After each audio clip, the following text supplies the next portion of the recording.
عليه وسلم صلى الله على محمد صلى الله عليه وسلم صلى الله على محمد صلى الله عليه وسلم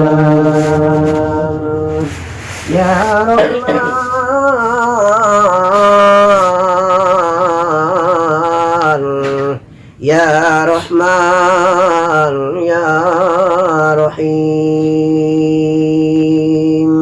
الله رحمن الله رحيم الله رحمن الله رحيم الله رحمن الله رحيم الله رحمن الله رحيم الله رحمن الله رحيم الله رحمن الله رحيم الله رحمن الله رحيم الله رحمن الله رحيم رب العالمين الصلاة والسلام على أشرف الأنبياء والمرسلين سيدنا ومولانا محمد وعلى آله وأصحابه أجمعين أما بعد.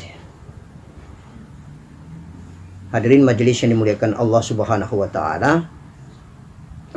Malam yang mulia ini marilah kita lanjutkan dengan membantu memberikan sedikit keterangan kepada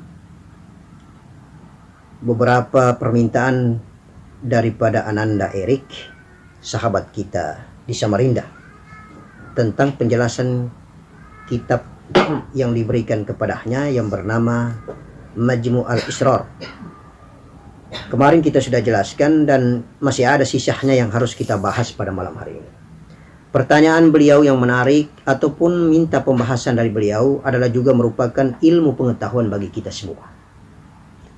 Yang harus kita syukuri dan kita minta terima kasih adalah ada tanggapan positif dan sambutan pertanyaan maupun pembahasan yang diminta kepada kita untuk kita membantu memberi keterangan kepada beliau.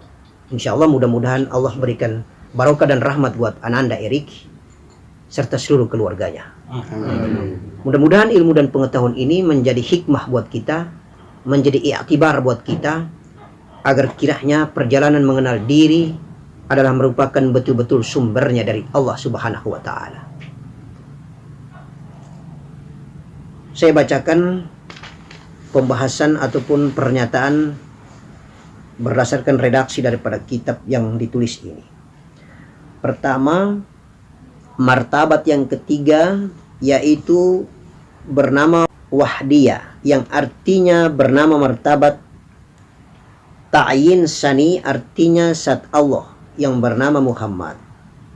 Karena Muhammad itu daripada af'al Allah Ta'ala, yang artinya perbuatan Allah Ta'ala, dengan ilmunya yang mana aku sekalian alam jadi daripadanya. Inilah hakikat kita, sebab ialah kenyataan zat ayan sabitan namanya, artinya diri yang sudah nyata. Adapun ketiga martabat yang tersebut di atas yaitu ahdiyah, wahda, wahdiyah, kesemuanya itu kodim lagi tajalli pada diri kita. Ya, kita bahas satu-satu. Pertama, yang dimaksud dengan martabat yang ketiga yaitu wahdiyah, yang artinya bernama martabat ta'yin syani, artinya zat Allah yang bernama Muhammad, karena Muhammad itu berasal daripadanya. Muhammad itu juga adalah merupakan af'alnya Allah Ta'ala, artinya perbuatan Allah Ta'ala juga, dengan ilmunya yang mana aku sekalian alam jadi daripadanya. Inilah hakikat kita, sebab ialah kenyataan zat ayan sabita. Jadi maksudnya begini, kemarin kita sudah ulang-ulang ini penjelasan, ini persoalan hanya konsep istilah dalam ilmu tasawuf. Yang diterjemahkan dengan sederhana adalah begini: Allah sebelum ada hamba yang diciptakannya, posisi Allah tiada tetapi ada. Tiada tetapi ada ini dalam istilah tasawuf disebut dengan zat. di dalam kitab ini menamakan Ayan Sabita. Iya. Zat itu berdasarkan kitab Majmu' al-Israr bernama Ayan Sabita. Itu zat. Nah, ketika Allah sebagai pencipta yang sesungguhnya tiada tetapi ada, yang bernama zat itu keluar dari dirinya atau dia memproduksi menciptakan yang baru bernama Nur Muhammad. Maka berdasarkan pandangan tasawuf, Nur Muhammad itu adalah kenyataan daripada zat Allah, wujud daripada zat Allah. Karena Allah itu dalam sifat bersifat, Allah itu di dalam ilmu syariat, sifat Allah itu juga termasuk wujud. Nah, Allah dalam keadaan kosong, tiada tetapi ada, namanya zat. Di dalam kitab ini namanya Ayan Sabita. Keluar dari kosong, berwujud, namanya Nur Muhammad. Nah, Nur Muhammad ketika menjadi jasmani manusia namanya Muhammad. Maka sesungguhnya Muhammad di dalam sabdanya mengatakan, ana minurillah al-alamina minuri. Aku dari cahaya Allah dan karena cahayaku seluruh alam tercipta. Nah, ini yang dijelaskan di dalam kitab dalam bahasa dan istilah di sini. Martabat yang ketiga yaitu wahdiyah, yang artinya bernama martabat ta'yin syani, artinya saat Allah bernama Muhammad. Karena Muhammad itu daripada af'al Allah. Af'al itu gerak dan perbuatan jasmani. Begitu. Sat Ayan Sabitan namanya artinya diri yang sudah nyata. Ya. Jadi Muhammad atau Nur Muhammad itu adalah diri yang sudah nyata dari Sat Ayan Sabita. Paham ya? Nah. Jadi zat itu Ayan Sabita. Jadi berwujud itu Nur Muhammad. Nah, begitu. Nah, adapun ketiga martabat yang tersebut di atas yaitu Ahdiyah, Wahdah dan Wahdiyah. Ahdiyah, Wahdah dan Ahdiyah ini adalah lingkungan Allahu Allah. Lingkungan Allah masih dalam bentuk rahasia atau sir. Atau dengan kata lain Allah dalam wilayah yang bernama zat. Nah, itu yang disebut dengan martabat Ahdiyah, Wahdah dan Wahdiyah. Ya, ini berdasarkan pendapat kitab ini. Majmu' al-Israr. Kesemuanya yang bernama Ahdiyah, Wahdah dan Wahdiyah ini kodim lagi tajalli pada diri kita. Maksudnya apa?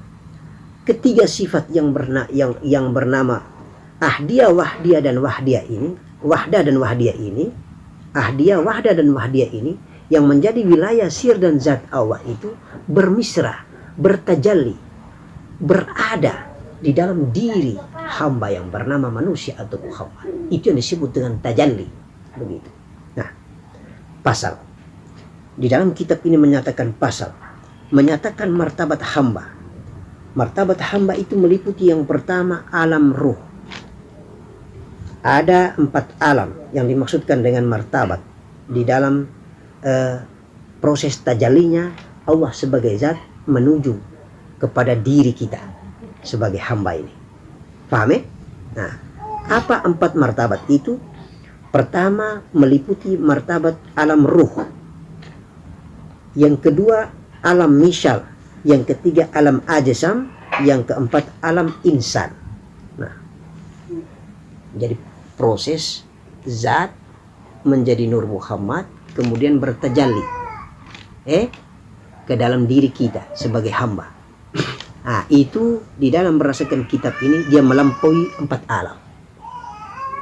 Paham ya? Jadi tajallihnya itu kepada diri kita meliputi ada 4 proses, 4 tahapan, 4 alam. Pertama di alam ruh. Berdasarkan kitab ini dikatakan alam ruh yaitu martabat nyawa. Nur Muhammad atau Nur Allah yang artinya cahaya Allah itu memberikan perintah kepada sekalian alam. Nyata daripada bayang-bayang wujud. Bayang-bayang jua daripada asal ta'yin dan asa pada hakikatnya. Demikianlah alam ruh itu.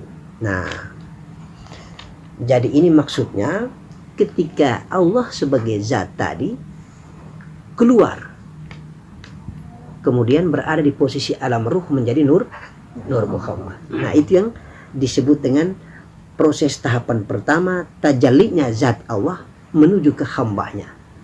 Jadi yang menjadi hamba pertama dari semua ciptaan Allah ini adalah Nur Muhammad. Di alam yang pertama itu disebut dengan alam Ruh. Nah, ini berdasarkan kitab ini. Jadi di kitab ini dikatakan Nur Muhammad itu menjadi bayang-bayang nyata. Jadi dia merupakan kenyataan daripada bayang-bayang, kenyataan daripada zat. Itu diterjemahkan dalam bahasa dan istilah tasawuf berdasarkan kitab ini adalah merupakan nyata daripada bayang-bayang. Jadi di zat itu dikatakan bayang-bayang, menjadi Nur Muhammad sudah nyata. Nah, posisi mereka di mana tempatnya berada di alam Ruh. Nah,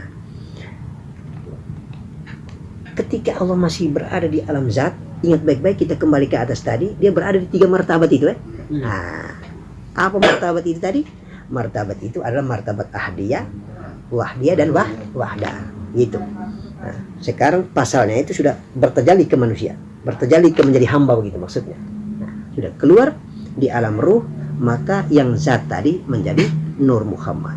Maka dia menjadi kenyataan dari bayang-bayang. Nur Muhammad menjadi nyata, kenyataan dari bayang-bayang zat itu. Nah, sekarang kedua, alam misal. Alam misal artinya berdasarkan kitab ini martabat alam sekalian bagi segala rupa jisim. Maksudnya rupa yang halus. Rupa yang halus yang tiada menerima bagi dan huruf apa-apa, yaitu wujud Allah yang mempunyai martabat. Maksudnya ketika di alam misal, Nur Muhammad yang di alam roh tadi, yang menjadi kenyataan dari bayang-bayang atau zat Allah itu, dia sudah menuju kepada tahapan kedua. Nur Muhammad sudah membentuk tubuh halus. Sudah menjadi tubuh halus. Paham? Nah, Nur Muhammad tidak lagi sebagai nur, tetapi dia sudah bertajalli menjadi sebuah profil tubuh halus. Nah, di alam jisim, halus itu bahasa kitab ini mengatakan jisim. Nah, gitu.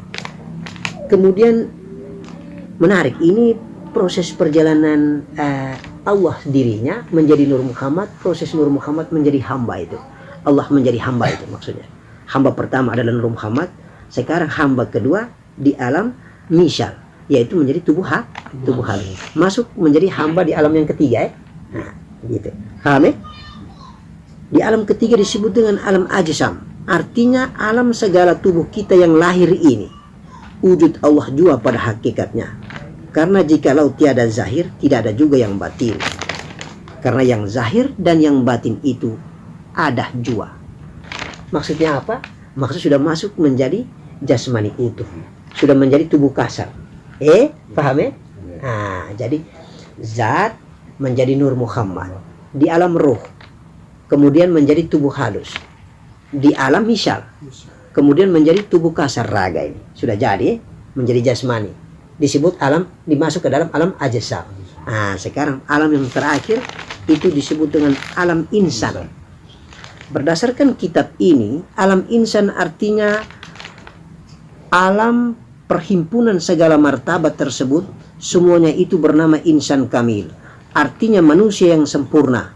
Karena sudah putus hakikatnya, tiada lagi mengenal lahir dan batin, melainkan kudrat dan iradat sendirinya yang berlaku. Seperti isyarat Sayyidina Abu Bakar, Sayyidina Umar, dan Sayyidina Ali. Nah, kita ke atas. Dimaksud dengan alam keempat ini, posisi Nur Muhammad di alam insan, raga yang sudah sempurna tadi itu belum sempurna kalau dia belum dikatakan insan kamil. Apa? Mengapa disebut dia belum sempurna? Dia belum bikin apa-apa. Ketika raga ini dikatakan alam insan kamil atau alam itu sempurna, apabila posisi Nur Muhammad yang menjadi jasmani tadi itu, dia sudah meliputi dan memeluk seluruh alam semesta. Jadi di dalam profil tubuh jasmani Nur Muhammad ini, sudah menjadi raga tadi, di alam ajsam tadi itu di alam ajsam tadi itu, Nur Muhammad ini sudah bercahaya. Jadi di dalam nur, di dalam tubuh kasar, di dalam jasmani itu, ada semua ciptaan Allah. Di dalam mikrokosmos yang kemarin saya bilang itu, yang kemarin saya katakan itu, di luar ini makrokosmos, di sini mikrokosmos. Di dalam ini ada gunung, ada matahari, ada bulan, seluruh ciptaan Allah ada di dalam tubuh ini. Nah, ketika Nur Muhammad ini meliputi dan mencakupi sampai dengan raga ini semua